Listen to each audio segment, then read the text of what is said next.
may be thinking that strategic foresight sounds complicated, and that it is unlikely that you or your team will be able to use it. But remember, strategic foresight is a way of thinking, and there are some simple methods that will help you to lead this way of thinking in your organization. You can bring the practice of foresight into your everyday meetings and work management, and the tools you learn to use during this course will allow you to do so. Over the 5 modules of this course, you will explore a problem and end with a vision statement that outlines how you might solve this problem. You may have seen these diagrams before, or variations of them. They describe the innovation or design process, which is characterized by high levels of uncertainty and ambiguity in the early stages. At the beginning, you question what you know and believe, and search for more information. During the innovation process, you will need to step out of your comfort zone, equipped with an open mind and a playful attitude. But first, you need a problem to solve. A problem statement is a concise description of something that needs to be improved upon. It identifies the gap between how things currently are and how you would like them to be. Right, your turn. Take out your pen and a piece of paper. You're going to think about some recent big economic shocks, like the 2008 financial crisis or COVID-19 lockdown. Then you're going to write down the problems you, your organization, or your team have identified around you during these times. Try to write down at least 5 challenges that you've noticed. You can pause this video and take a minute or 2. Then, pick one challenge to focus on for the next few slides as we understand how to structure a problem statement. A good problem statement is human-centered, meaning that it is focused on the people that you are creating a solution for. It should be broad enough for creative freedom. In other words, it should not be too specific about how the solution will be implemented, as you want to keep yourself open to new ways of fixing things. And lastly, it should be narrow enough to make it a manageable problem for you or your team to address. For instance, improve poverty or improve the economy may be too broad.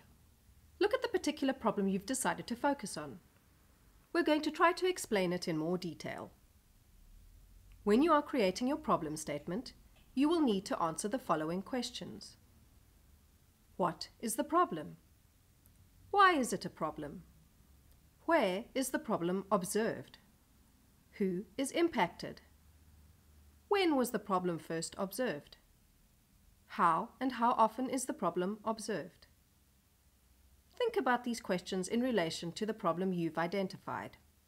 Using the SAIS Reinnovation Challenge Call, we are going to answer these questions and develop a problem statement that we will work with throughout this course.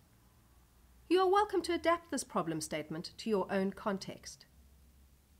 When you start on the modules, you'll find that the first 3 exercises on the course will help you to refine your problem statement further. Here we answer the first 3 questions with regard to the problem SAIS identified. What, why, and where. Here we look at the who, when, and how aspects of the problem. Don't worry if you can't read all the content here. It's in the handbook that goes along with these videos. Brought all together, our problem statement is: entrepreneurship and innovation ecosystems in southern African towns and cities are vulnerable and ill-prepared to cope with large and sudden shocks, such as the COVID-19 pandemic.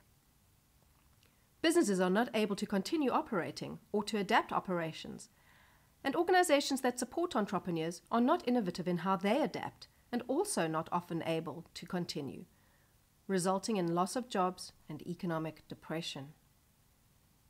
Entrepreneurs, employees of SMEs and startups, incubators and entrepreneur support organizations are all affected by this problem, which results in closing of businesses and retrenchments at least once every decade. That's a big problem. And if we allow ourselves to be overwhelmed by it, the future doesn't look like a great place to go to. We have a difference between our current state and the state we want to be in. The desired state is that entrepreneurs and the ecosystems that support them can rise to the occasion rather than being crushed by big shocks. SAIS's idea to close the gap is to help these entrepreneurial and innovation ecosystems to become less vulnerable to shocks. The Re-Innovation Challenge is calling for proposals of solutions to make Southern African startup ecosystems more resilient and better able to face an uncertain future. So between the current state and the desired future state, there's a gap that is presenting us with a challenge.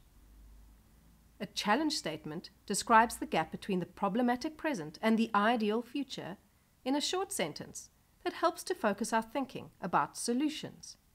The sentence starts with the words, "How might we?"